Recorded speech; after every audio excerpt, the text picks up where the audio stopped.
4 PM news network में दोस्तों आपका स्वागत है। मैं हूं आपके साथ राशिद ज़हीर। राहुल गांधी का एक ट्वीट मोदी जी की अमेरिका की यात्रा पे भारी पड़ गया। ये ट्वीट जो मैं आपको सुनाने और बताने जा रहा हूं, ये भारत के लोगों के लिए नहीं है। ये दरअसल उस डायस्पोरा के लिए है जिसको मोदी जी अपनी बपौती समझते हैं, चाहे जिधर मोड़ दें, डोनाल्ड के इलेक्शन के लिए इस्तेमाल कर लें। लेकिन इस बार ये ट्वीट मोदी जी को डोनाल्ड से मुलाकात करने के लिए 50 बार सोचना पड़ेगा, नहीं मिल पाएंगे। राहुल गांधी ने ये ट्वीट जब नहीं किया जब उनकी जो यात्रा ख़त्म हुई है। अब आकर जब अमेरिका में मोदी जी मौजूद हैं, ठीक उस दिन उन्होंने ये ट्वीट करके बताया कि दरअसल आप लोगों ने जो झूठ फैलाया है मेरी यात्रा को लेकर, वो आपकी मंशा को दर्शाता है। दोस्तों, मैं आपको राहुल गांधी का वो ट्वीट दिखाना चाहता हूँ। ये कल उन्होंने किया था। उन्होंने कहा, BJP has been spreading lies about my remarks in America. दरअसल अमेरिका में जो उन्होंने रिमार्क दिया था सिखों के बारे में, उसके बारे में झूठ फैला रही है। आगे लिखते हैं वो, I want to ask every Sikh brother and sister in India and abroad. ये ध्यान रखिएगा, मैं अपने तमाम उन बहन भाइयों से जो सिख कम्युनिटी से ताल्लुक़ रखते हैं उनसे पूछना चाहता हूँ, is there anything wrong in what I have said? क्या मैंने जो कहा है उसमें कुछ गलत है? Shouldn't India be a country where every Sikh and every Indian can freely practice their religion without fear? हर एक वासी भारत में बिना डर के अपने रिलीजन को पूरी तरह से फॉलो करने के लिए फ्री होना चाहिए या नहीं? आप छोटा सा ये वीडियो सुनेंगे, यह हालांकि 1 मिनट का ही है। आप प्लीज़ इसको सुनिए और उसके बाद मैं आपको बताता हूं कि ये वीडियो मोदी जी की यात्रा पे किस प्रकार से भारी पड़ने वाला है। देखें आप। First of all, you have to understand what the fight is about. Fight is not about politics. That is superficial. What is your name? Brother, yeah, with the turban. What is your name? Balinder Singh. The fight is about whether he, as a Sikh, is going to be allowed to wear his turban in India. Or he, as a Sikh, is going to be allowed to wear a kada in India. Or he, as a Sikh, is going to be able to go to Gurdwara. That's what the fight is about.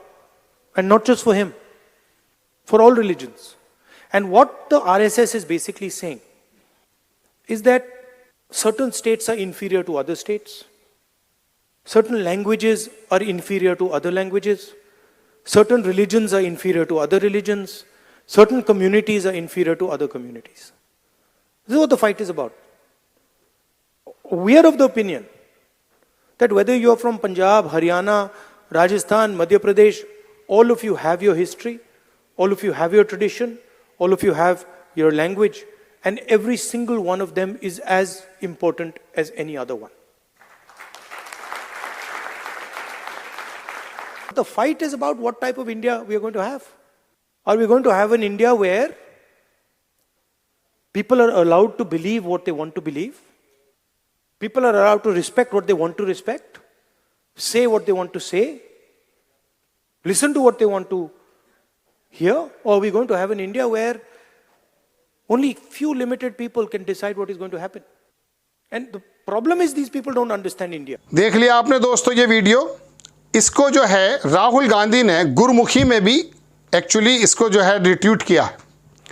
आप जानते हैं कि America हो या Canada, दुनिया के दूसरे मुल्कों में सिख कम्युनिटी के लोग थोड़े ज़्यादा नज़र आते हैं।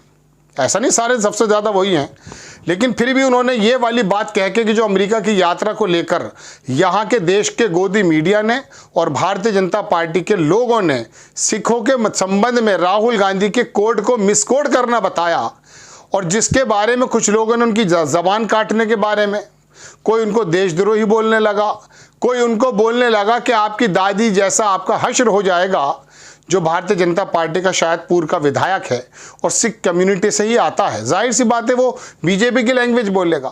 तब राहुल गांधी चुप रहे, वहाँ से आने के बाद भी कुछ नहीं कहा। अब अमेरिका में जब मोदी जी पहुँच गए तो उनको एक दुविधा में डाल दिया। वो डायस्पोरा से जितना कनेक्ट करना चाहते थे 35 से 40 लाख में 3-4 एपिसोडों में आपको बता चुका हूँ, 35 से 40 लाख भारतीय प्रवासी वहाँ रहते हैं और वो बहुत ज़्यादा रोल प्ले करते हैं अमेरिका के इलेक्शन में, चुनाव में। ऐसे समय में मोदी जी के बारे में जब डोनाल्ड ने कहा कि इंडिया से मेरा फैंटास्टिक इंडिया और मोदी जी से मिलने की ख्वाहिश जाहिर की, तो मजबूरन मोदी जी के प्रवक्ताओं को, विदेश मंत्रालय के प्रवक्ताओं को ये कहना पड़ गया कि अभी कोई शेड्यूल नहीं है डोनाल्ड से मिलने का। और इस बार मोदी जी ये हिम्मत शायद मेरे ख्याल में कर भी नहीं सकते। पिछली बार तो वो फुल बहुमत के साथ थे, भारत का रुख वो चाहे कुछ भी बता सकते थे, लेकिन अब ऐसा नहीं है।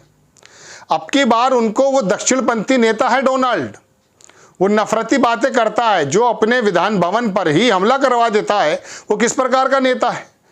पूरी दुनिया में उसको कोई बहुत ज़्यादा ऐसा नहीं कबूल किया जाता कि बहुत सभ्य और सेकुलर नेता हो, उसकी टेंडेंसी बिल्कुल डिफरेंट है। बहरहाल मैं आपको अपनी बात पर आता हूं कि राहुल गांधी ने ऐसे समय में ट्वीट करके मोदी जी के सामने ये दुविधा डाल दी कि आप डोनाल्ड से मिलेंगे कैसे। वहां के तमाम सिखों को और लोगों को ये बताया कि मेरे अमेरिका वाले रिमार्क को जिस प्रकार से भारतीय जनता पार्टी के नेताओं ने बताया, क्या ये बेहतर नहीं है कि हर एक सिख को और हर एक भारतीय को अपने रिलीजन को फ्रीली फॉलो करने का अधिकार होना चाहिए, नहीं होना चाहिए।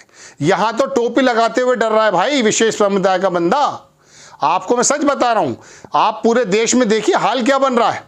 एक खबर में इसी के साथ मिला दूं, वो गोरखपुर का जो विधायक MP है रवि किशन, जो कभी भोजपुरी फिल्मों में काम करता था, खुलेआम कह रहा है कि शस्त्र उठाने पड़ेंगे तमाम हिंदुओं को।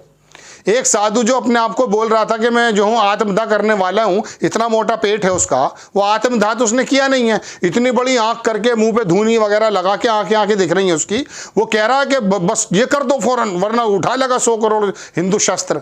अरे हिंदू शस्त्र नहीं उठाएगा भाई। 5,000 बरस से इसकी सभ्यता है, लोगों को कबूल करने की, साथ में भाईचारे के साथ रहने की। हिंदुइज्म का मानने वाला दरअसल इंसानियत को सर्वोपरि रखता है। तुम्हारे जैसे जाहिलों से कहने से शस्त्र नहीं उठाता है, और उठाएगा तो देश के लिए उठाएगा। कभी जब विदेशियों से कोई बात आएगी, देश में रहने वाले मुसलमान या सिख या किसी भी माइनॉरिटी से के सामने वो शस्त्र क्यों उठाएगा? वो तो उसे बड़े भाई बन करके उसका हमेशा से उसका प्रतिनिधित्व किया है। आप मुझे एक बात तो बताइए दोस्तों, हैदराबाद का सदुद्दीन ओवैसी हो या दिल्ली का कभी किसी ज़माने में बुखारी हो, इंसाफ पार्टी का शहाबुद्दीन हो या कोई और नेता हो मुस्लिम लीग का, क्या देश के अंदर मुस्लिम समुदाय ने कभी इस प्रकार से किसी पार्टी का प्रचार प्रसार किया कि वो अलग देश चाहते हो, अलग प्रदेश चाहते हो, अपना मामला चाहते हो? नहीं, कि कोई साथ नहीं देता। अगर नेता आता भी है तो वो कभी अखिलेश यादव के साथ चले जाते हैं, कभी मायावती, कभी ममता, कभी स्टालिन, कभी राहुल गांधी। उनके नज़रों में ये भेद ही नहीं है। भेद तो दरअसल आप पैदा करना चाहते हैं, और छोटे से हैं, मुट्ठी भर ये जाहिल हैं, मुट्ठी भर ये नफरती लोग हैं। दोस्तों बात यह है कि ये इस मद्देनज़र राहुल गांधी ने अमेरिका में कहा कि डर नहीं होना चाहिए। हुआ है, सिख लोगों के साथ भी हुआ कई जगह, मुसलमानों के साथ तो बेइंतहा होता है, हर जगह होता है। हिमाचल में देखिए क्या है, मस्जिद पर वो राजी हो गए, अब कह रहे हैं इनकी दुकानें ख़त्म कर दो। अरे तुम्हारे घर के प्लम्बिंग कौन करेगा भाई? लकड़ी का काम कौन करेगा? प्रेस कौन करेगा तुम्हारे कपड़ों पे? यही तो काम है इस कौम का। लेकिन बहरहाल राहुल गांधी के एक ट्वीट ने उनको यहाँ पर तो जो हालात हैं वो हैं, उसी के मद्देनज़र उन्होंने कहा था। लेकिन राहुल गांधी की अक्लमंदी देखिए, उन्होंने इस ट्वीट को जब नहीं कहा, लिखा, किया जब वो अमेरिका से आए थे। अब जब अमेरिका में मोदी जी हैं तो उनकी यात्रा के मद्देनज़र इस ट्वीट की काफ़ी चर्चा, और वहाँ का डायस्पोरा जानता है कि मोदी जी जो हमें तश्तरी में सजा करके कभी डोनाल्ड की मेज़ पर रख देते हैं, कभी कहीं और, इस बार ऐसा होने वाला नहीं है। अपनी राय है, वहाँ पर भारत की बेटी के पक्ष में एक बात बनती जा रही है। मोदी जी अब दुविधा में हैं, दक्षिणपंथी डोनाल्ड के बारे में बात कहें राहुल गांधी के ट्वीट के बाद में, या जो भारत की बेटी कमला हैरिस है, जिसके माँ बाप का ताल्लुक मान लीजिए तमिलनाडु से है, माँ तो उनकी वहीं की है। तो बहरहाल दोस्तों ये ट्वीट ने जो है मोदी जी की इस यात्रा के अंदर थोड़ा संकुचन पैदा कर दिया है। अब जल्दी से वो कदम ऐसा नहीं उठा पाएंगे कि पहले की तरह जैसे वो उठाया करते थे। आपको खबर कैसी लगी अपनी राय कमेंट्स बॉक्स में ज़रूर दीजिएगा। चैनल को सब्सक्राइब कीजिएगा, शेयर कीजिएगा। नेक्स्ट टाइम मैं किसी खबर के साथ हाजिर होता हूँ। जय हिंद।